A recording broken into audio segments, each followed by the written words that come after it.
I had a cancellation of a mentoring call today, and I thought people have been asking me a lot about particularly how to coach their team. So I thought we'll just spend 25, 30 minutes having a look at some of the things and some of the tools that I use. So if you're happy with that, I might jump in.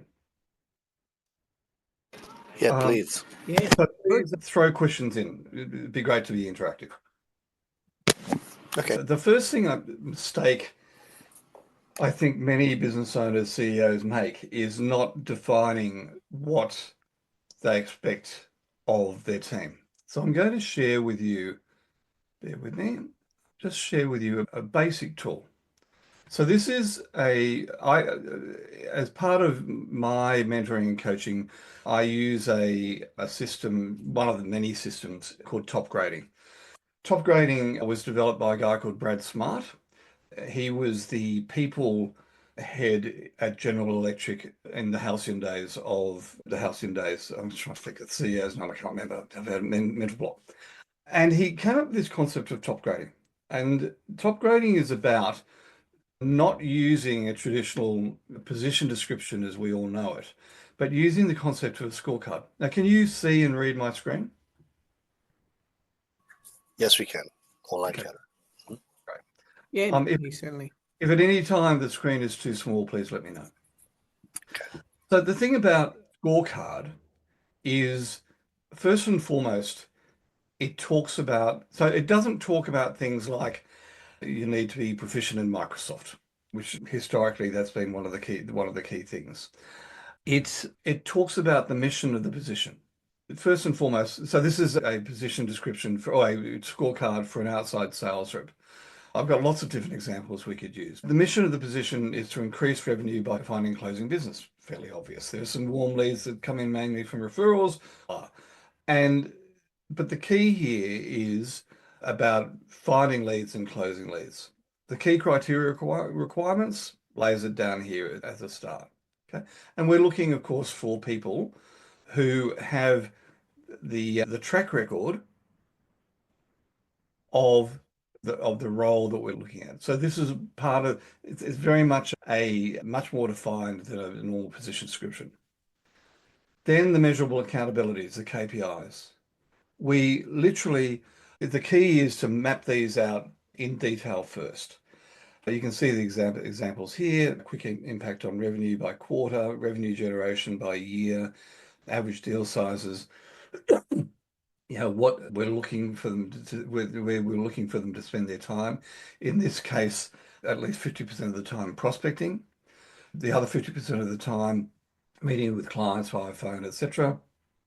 Weekly reporting, and then the key competencies.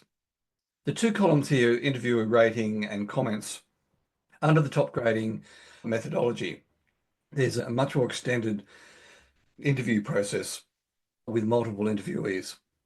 And so this form is set up to show you, that we actually capture the rating and comments from the different interviewees so we can discuss it afterwards. And then the final piece is the competencies. Now, Brad Smart, and in his book Top Grading, identified a list of 50 potential competencies. And notice they're color-coded. Difficult, hard but doable, easy. So if the person, as an example, doesn't have the analysis skills, that's a very difficult thing to teach someone. Therefore, we'd be looking, if we need the analysis skills in the competencies that have been identified, we wouldn't be looking to train someone in intelligence or analysis skills. Where we might build on their experience, which is actually an easy thing to add to. So I suppose the point we're making here is within the competencies, and for this role, here are the competencies, where we're avoiding those competencies. If it's a red competency, we're not going to hire that person for the role. Does that make sense so far? Yes. Okay. So the next question is, how do you actually come up with KPIs? Because it's really hard. And any of you who built KPIs for a team, it's a very difficult thing to come up with. One of the tools that I've developed is a tool called Your Top, which is here. By the way, I'm happy to share all of these tools with you. Yeah, thanks. Appreciate that. So this top, it's what does the company count on you for? And it's called the top because you're looking at the top right quadrant. But if you look at down the bottom axis, time, low to high, and on the vertical axis, value impact results, low to high. And we're looking to develop KPIs for a role. We're looking for KPIs that have the highest priority, value, and impact in results. So this is where people should spend most of their time. This is where their unique ability is. So for me, in my business, as a business owner, CEO, mentor, I spend most of my time mentoring my clients, which is what I'm really good at, what I love. And also developing IP, developing intellectual property, and also training and developing training, which I give away freely, hence today's call. So where should I be spending most of my time? Yeah, I need to be spending 60 to 80% of my time working in those things I just talked about. Everything else, I should find people to delegate to. Your top right, what are the 3 to 5 responsibilities that the person in the role must spend their 60 to 80% of their time and effort, where they must focus? These are the top 3 to 5 reasons someone in the position gets paid in order of most to least important. So it's a really simple tool to work out what the key KPIs are. So moving on, the next question is, how do we identify or how do we assess people on their role in the functions? And how do you assess people over time? So bear with me, here's this. I'll just make that a tad bigger. In my view, you assess people based on living the core values of the business. This is on the vertical axis, and productivity in their role. So ideally, what you're looking for, or not ideally, what you are seeking is someone in that top right quadrant, the A quadrant, which is high core values, living the core values of the business, and high productivity of the role. And normally it takes a while to develop someone like that. So if you're hiring someone, they will normally be a B player, someone who is high on core values and someone who we're going to train to be productive in the role. The key here, though, is anybody who's a C player, low values and low productivity, you actually want them not in the company. And we need to be looking to work them out of the company as soon as possible. Why as soon as possible? Because if they're low on the values of the business, that's not something you can change. They're not the key thing that you'll find as a business owner, CEO, or your leaders will find is they spend most of their time working on the C players, trying to make them more effective. And what happens is you ignore your A players, your best people. B players are high in productivity, but they're low on the core values. So I'm sure you've all come across the salesperson who will screw over anybody to get the sale. And it just causes total disharmony within the business. Even though they're top salespeople, they're people that you should move out of the business as soon as possible. So the thing here is, notice this is year one. I believe that over a period of time, the way you judge, the way you assess your people changes. And your A players should be moving up into that quadrant. The way we assess them should be higher values and higher productivity. B players, similar.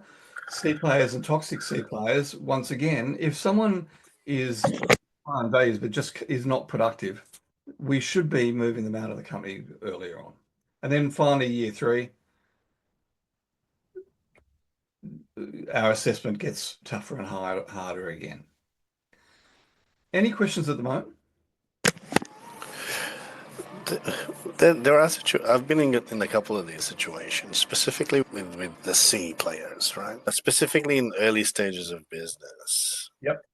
Where I am in the software engineering kind of sector. Okay. So some of the staff that I have, well, at some point, were C players, but they were C players. They were C players because I couldn't afford anyone better. Yep. That stage, what we ended up doing was just holding on to these guys, just so that we can keep the wheels moving. What's in that situation? Would this kind of apply in regards to that? How would you, like from in that scenario, how would Phil, that? I think the key thing, I think a key lesson is I don't think I've ever met a CEO, founder, leader who's ever regretted moving a C player on earlier rather than later. Now, I get your point about what you can afford. So an A player in the scenario you're talking about is someone high on values, high on productivity at a level you can afford to hire. Yeah. And that's, I think, the key point. So even though you may not, think about an example of a virtual assistant, say out of the, there are good virtual assistants, there are bad virtual assistants. Yep. Salary $5 US, that's Mhm. $30 US. Well, it's what you can afford, but you're still looking to hire based on their values. Yeah, your values, whether or not they hold and live the values of the business and your values.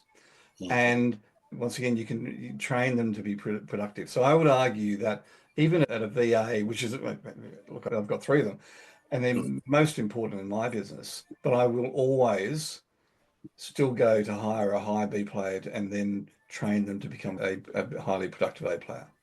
I understand that. All right. So what I'm getting from this is it's an objective measure. Correct. Okay, But it's at the level you can afford.